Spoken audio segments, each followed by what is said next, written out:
Before we turn to the class speaker and presentation of degree awards, I would like to announce the student who is graduating with the highest grade point average among their London peers. These are the students who, in terms of academic excellence, are quite literally at the top of their class. The student graduating with the highest GPA this year is Hannah Eriksson. Hannah, will you stand?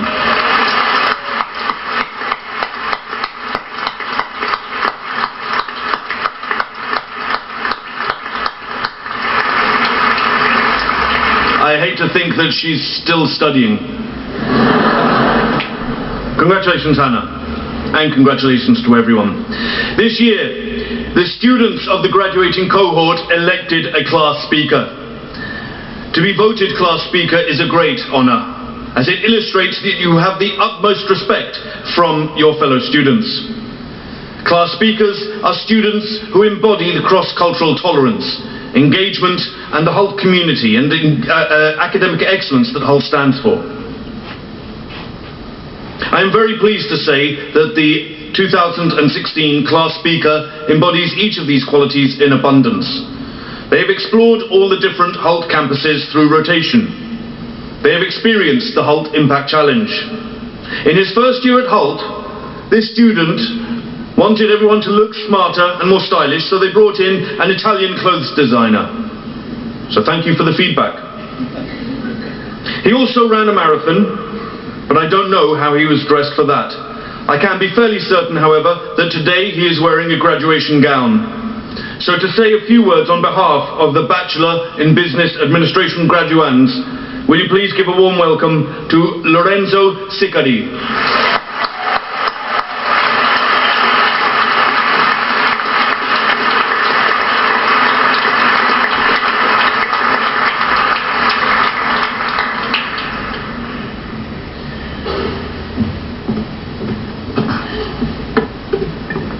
Faculty, deans, staff, esteemed guests, parents, and fellow graduating students, congratulations and welcome to the HULT graduation of 2016.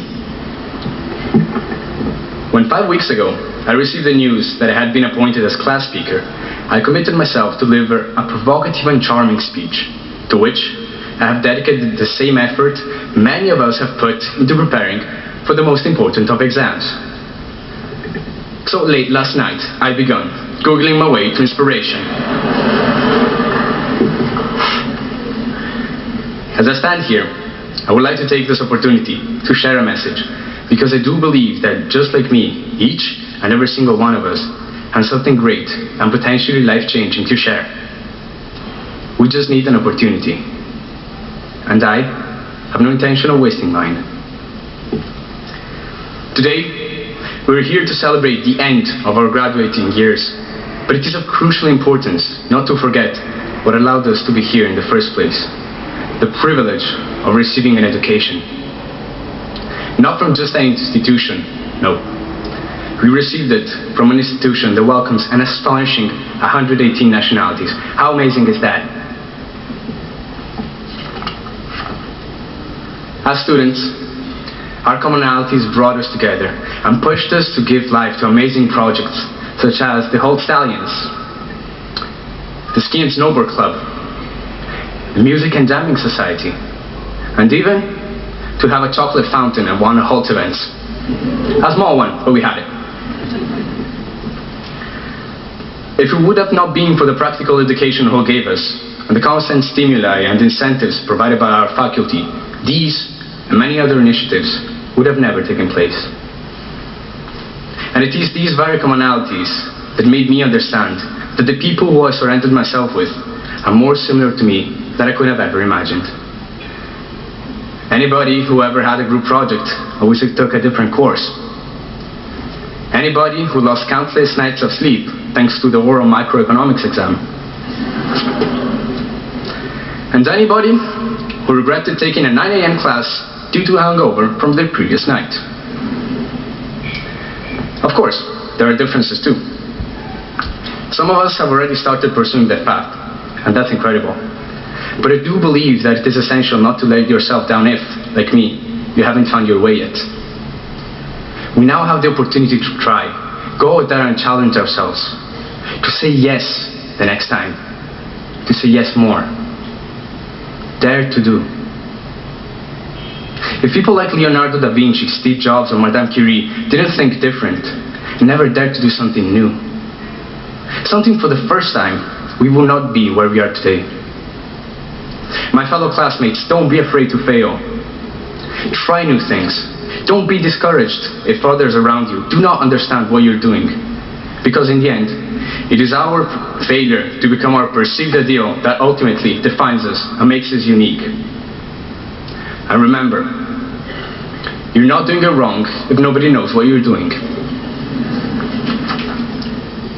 We are free to choose, but not free from the consequences of our choices.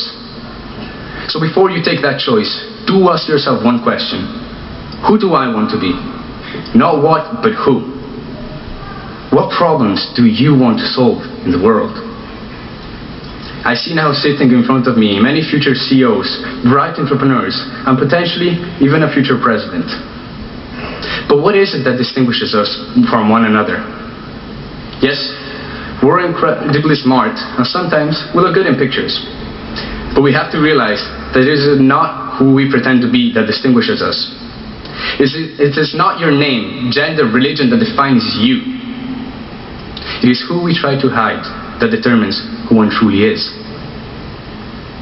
So, I invite each and every single one of you to put your efforts into discovering what is it inside you that truly makes you special, and present yourself to the world as who you are, not who the world expects you to be. After all, it is what one does with the gift of life that matters. It doesn't matter if you're an optimist or even a pessimist, because society, in the end, will need both. One will invent the airplane, the other, the parachute. When considering whether to answer yes or no to a question, or even an invitation, do ask yourself, when was the last time I did something for the first time?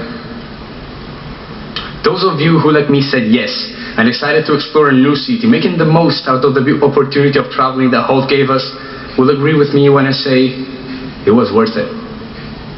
I was able to look at the Dubai skyline from the world's tallest building, walk the Great Wall of China with the people that sat next to me in our Shanghai classroom, run a marathon for the first time, and even have a beer in a London pub at 10 a.m. without feeling weird about it.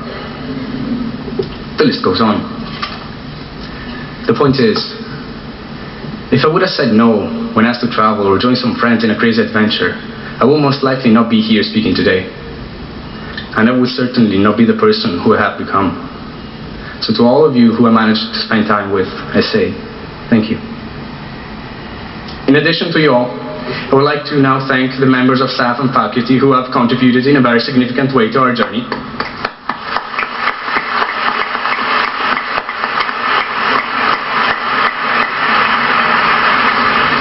And finally, to our wonderful parents, guardians, and families.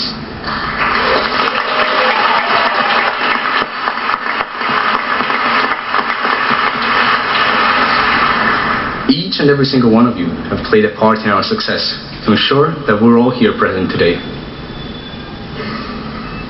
As my speech comes to an end, I'd like to share with you some of the last words my late grandfather spoke to me just a couple of months ago. Do your duty, but leave a positive memory behind. He, just like I did earlier on with you, invited me to find what makes me special. What distinguishes me from any other person. What makes me, me. Because in life, you can be anyone you want, even yourself.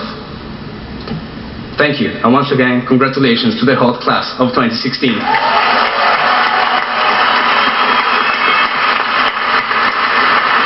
Congratulations, well done everyone.